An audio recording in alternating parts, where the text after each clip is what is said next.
コンピュータを相手に麻雀、五目並べ。In 4 decades, gaming has evolved from a niche hobby to a multi-billion-dollar industry. Sony and Microsoft gained ground 20-plus years ago, cementing themselves as integral parts of the business. Recent years have seen other non-gaming enterprises enter the race too, hoping to cut themselves a slice of the very lucrative pie. But unfamiliarity with game development's myriad idiosyncrasies placed the likes of Amazon in a difficult position, thus resulting in canceled projects and layoffs. When Google threw its head into the ring with Stadia, the expectation was that the conglomerate had learned from its competitors' mistakes. However, Google's penchant for abandoning risky ventures left many to believe Stadia would constitute a yet another short-lived experiment. The company wasted no time proving the skeptics right. Stadia launched as a cloud-based gaming solution designed to lower the barrier of entry to AAA experiences. On top of investing on a technological level, Google also positioned game creation at the forefront of its vision. Ambitions of producing multimillion-dollar IP informed its lofty goals, engendering the establishment of the Stadia Games and Entertainment division that oversaw first-party studios. Unfortunately, pre- and post-launch missteps later revealed that Google put the cart before the horse, building advanced technology before partnering with developers who knew how best to leverage it. And when a team of industry veterans did finally come on board, senior leadership expected near-immediate results without the necessary resources in play. As a result, Stadia's quick demise is far from the only victim of Google's mismanagement. This is the tragedy of Google Stadia.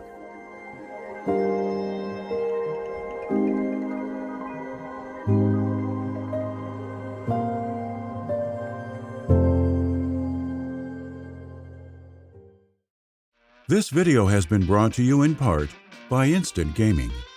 Instant Gaming is your one-stop destination for cheap video games. Shop here and get your favorite titles on Steam, Origin, Battle.net, and Uplay for up to 70% off and delivered to you instantly.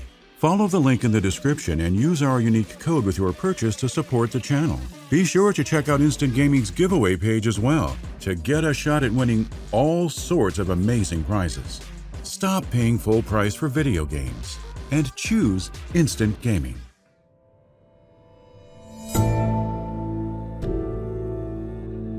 Only a handful of people led the charge on steering Google towards video games, an initiative that began in earnest after Chromecast's July 2013 launch. Majid Bakar, VP of Engineering for Stadia, disclosed in an IGN sit-down that the beginnings of such interests stemmed from discussions about running games on Chromecast. Bakar and his colleagues felt the obvious answer rested in exploring the capabilities of cloud gaming. The goal for Google Stadia in its earliest phases centered on creating a platform for AAA developers to easily ingratiate themselves in, one capable of rendering more immersive and realistic worlds. According to Bakar, roughly 18 months of time and effort produced a prototype whose functionality connected standard broadband to Google data centers. Continued iteration eventually yielded a demo that reliably ran Doom 2016. An internal showing of the demo at a Google engineer's home helped sell the potential of game streaming to higher-ups. The subsequent backing of company leadership allowed the cloud-based gaming crew to scale up, though rumblings about their objective wouldn't hit the airwaves until 2018.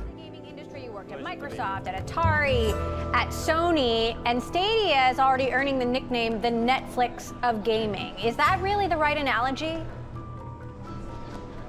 We see it as the new generation of game platforms that combine the world of watching games. Former PlayStation and Xbox executive Phil Harrison joined Google in January 2018, assuming the role of vice president and general manager. Specifics regarding Harrison's duties were kept under wraps at the time, yet the public later learned that Google hired him to captain its new gaming vertical. Chatter about the conglomerate dipping its toes into the games industry initially surfaced days after Harrison's appointment, courtesy of a report via The Information. The publication claimed Google had spent 2 years designing gaming hardware and a streaming service codenamed Yeti, with an earlier version of the technology built to function alongside Chromecast. Reporting from Kotaku offered more insight several months thereafter, when the outlet cited 5 sources who alleged that Google's gaming initiative involved a 3-pronged approach. Apparently, the strategy emphasized a streaming platform, new hardware, and an intent to acquire and recruit talent from across the industry. The pursuit of recruits and development partners began with 2018 trade shows, specifically that year's GDC and E3 events, at which Google officials courted multiple publishers. Sources familiar with Google's operations likened Project Yeti to NVIDIA GeForce Now, wherein the technology offloaded a game's processing power to data centers, thus permitting even the most basic PCs to seamlessly run major AAA titles. However, not everyone felt confident in Google's ability to pull off such a feat. Developers who spoke with Kotaku anonymously expressed concerns over many consumers lacking access to high-speed internet. Others tempered their expectations based on the company's less-than-stellar track record of investing in fresh ideas. Google accepted the challenge all the same, unveiling Project Stream in October 2018 as a technical test to solve some of the biggest challenges of streaming. A partnership with Ubisoft positioned Assassin's Creed Odyssey as the demanding application that would assist in achieving these ambitious ends. Starting on October 5th, a select number of participants were given the opportunity to explore Odyssey's ancient Greece setting from a Chrome browser, so long as their internet met connection requirements of 25 megabits per second. Barring a few hiccups, the general consensus from early impressions suggested Project Stream offered a relatively solid experience. People were dazzled by the service, acknowledging the need for improvement on some fronts, but believing Google had set the stage for a game changer. While the streaming platform's full reveal generated plenty of excitement, its eventual rollout left much to be desired.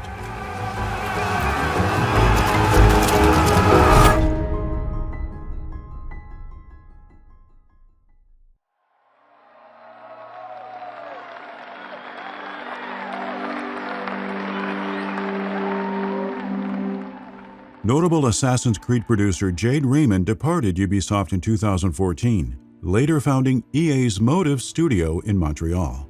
After leaving Motive in late 2018, the producer became vice president of a then-unknown Google endeavor. Within a week of this news going public, Raymond's role and Google's plan for the future of media streaming gained clarification during a GDC 2019 keynote. Raymond joined to head up Stadia Games and Entertainment, the company's first-party studios division designed to craft exclusives for Stadia. The all-new streaming solution eliminated the need for a next-gen console or high-end gaming PC, instead letting users navigate interactive adventures via internet connection on a wide variety of platforms. Stadia additionally promised seamless connectivity between devices, exhibited with a GDC demo in which someone playing on a Chromebook switched to their phone and later a PC, picking up where they'd left off in-game during each instance. Worldwide data centers powered the service in 200-plus territories, streaming data through millions of miles of fiber optic cable. Onlookers were especially intrigued by Stadia's supposed output capabilities. Google VPs Maj Bakar and Phil Harrison swore the architecture could support games in up to 4K HDR at 60 frames per second. Bakar added that future targets for the technology included 120 frames per second and 8K resolution. A dedicated controller represented the platform's sole hardware component. State-of-the-art streaming technology and a gamepad could only offer so much without the backing of quality content, however. Hence the significance of Stadia Games and Entertainment. During Stadia's GDC reveal, Phil Harrison insisted Google would supply developers with full access to its data centers. The results of such assurances later proved underwhelming. Only 12 launch titles were announced the week ahead of Stadia's November 2019 release. The Tomb Raider reboot trilogy constituted 3 of the 12. AC Odyssey, Mortal Kombat 11, and Red Dead Redemption 2 helped fill out the lackluster list. It didn't escape public notice that all of Stadia's Day One experiences were older third-party titles that many had already enjoyed elsewhere. Yet, the promise of Stadia Games and Entertainment beefing up the content offerings with exclusives held a lot of sway, especially on the heels of division head Jade Raymond unveiling Google's first game studio. Oddly enough, when Stadia's launch day finally came, the dearth of new content counted among the least of an early adopter's worries. Stadia dedicated Reddit threads, previously filled with enthusiasm, turned into sounding boards for disgruntled customers overnight. Many who'd pre-ordered the hardware and access codes with the Founders Edition didn't receive their goods on day one. Meanwhile, release day buyers obtained their account information on time. Such circumstances proved particularly problematic because Google awarded unique display names on a first-come, first-served basis, meaning numerous would-be owners of the Founders Edition weren't prioritized as promised.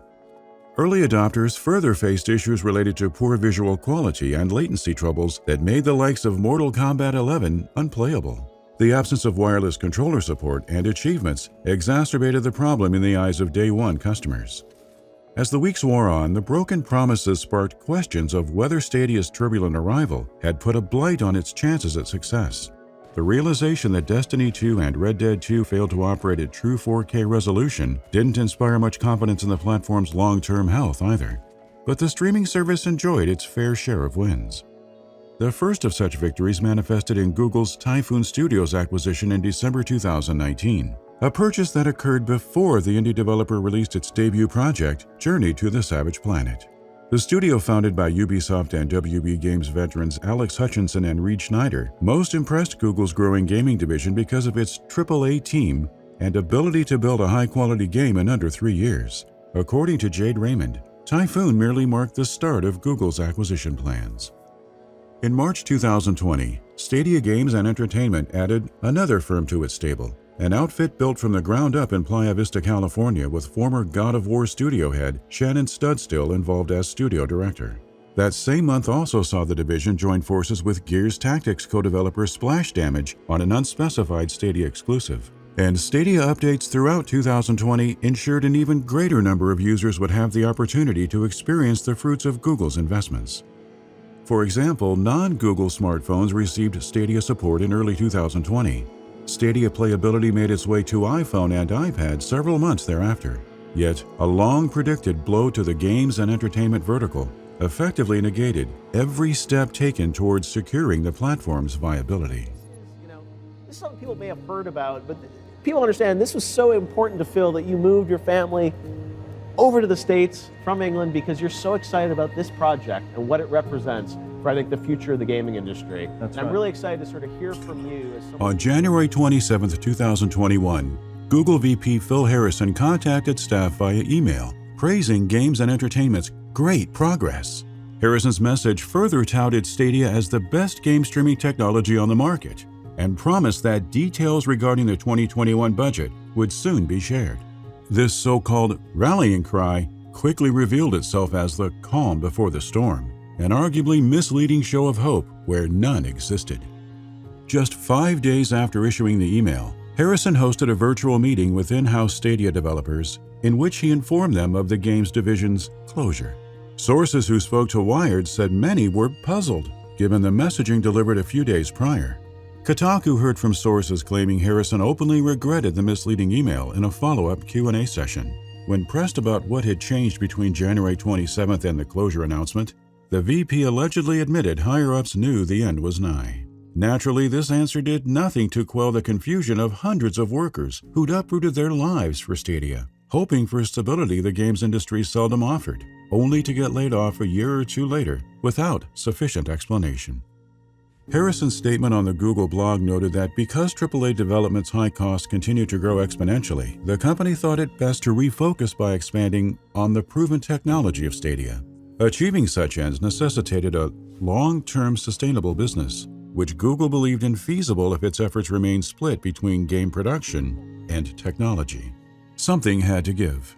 Stadia Games and Entertainment got the axe. As a consequence, every work-in-progress Stadia exclusive immediately fell to the cutting room floor. A few people familiar with the situation insisted the studio closures and subpar communication exemplified how poorly Google managed its gaming sector.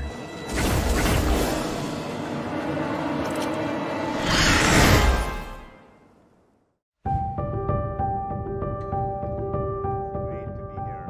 Thank you all for joining us. I suppose I should start out with a confession. I'm actually not a big gamer, though I do play FIFA 19 quite a bit and really enjoy how immersive it is. Upon taking the stage at Stadia's GDC 2019 unveiling, Google CEO Sundar Pichai joked of how little he knew about games, a confession that later provided the perfect segue to his introducing industry veteran Phil Harrison. The latter boasted of the 100-plus teams who'd received Stadia access, then promoted Stadia Games and Entertainment as the new division that would craft groundbreaking exclusives. But according to former employees interviewed by Wired, Google didn't hire a lion's share of the developers needed for its initiative until after GDC. Developers recruited during what was essentially the 11th hour had no choice but to work with technology years in the making. This order of events created discordance between Google engineers and gaming hires, the latter of whom quickly discovered where the corporation's priorities lay. That Google operated as a tech company first and foremost hardly helped. And even with the appointments of Harrison and Raymond, the newly minted team seemed unequipped to foster content creation roles in-house because similar postings didn't previously exist. Adjusting to the unique demands of game development proved yet another challenge. For one, Google's arduous hiring process made it difficult for lead developers to recruit staff in a timely fashion.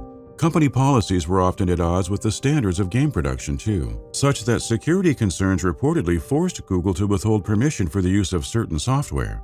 Barriers of this nature further complicated an already complex ordeal.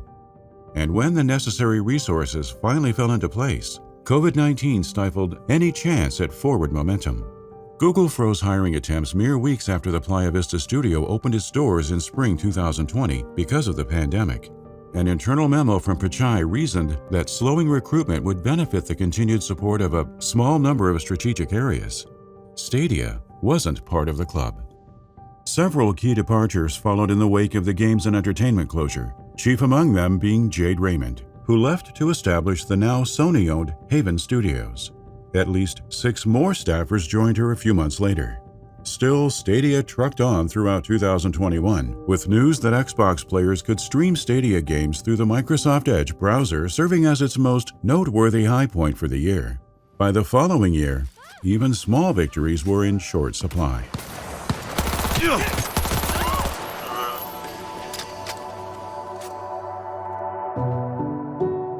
The start of 2022 brought reports of the service's rebranding from Stadia to Google Stream, a desperate strategy Business Insider claimed would see Google licensing the technology to parties such as Capcom and Bungie. In August, Nerf Report's Bryant Chappell provided evidence that Google had begun testing cloud gaming integration across its search engine and Amazon Luna. Any last-ditch effort to save the struggling service soon proved for naught, since Google announced in September 2022 that all Stadia services would cease on January 18, 2023. In the end, the skeptics were right. Stadia amounted to little more than another of Google's speedily forsaken interests. Sure, revolutionary technology was squandered under the weight of mismanagement, and genuinely compelling experiences could have spawned from the first parties. But as is often the case in the games industry, hundreds of designers, artists, programmers, and producers suffered the most. And because of leadership's incompetence, they have nothing of consequence to show for it.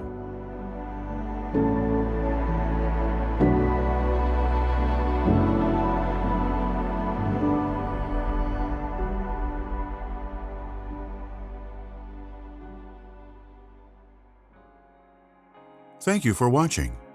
We'd like to take this time to thank, by name, the generous patrons who have pledged to our Hall of Fame reward tier: Alex Moretti, and those currently subscribed to our producer reward tier: Brock Piviroto, Darirap Sigurdsson, GetWrecked.com, Jonathan, Kira May, Landy K. Hayes, Mario Herrera, Milkshake.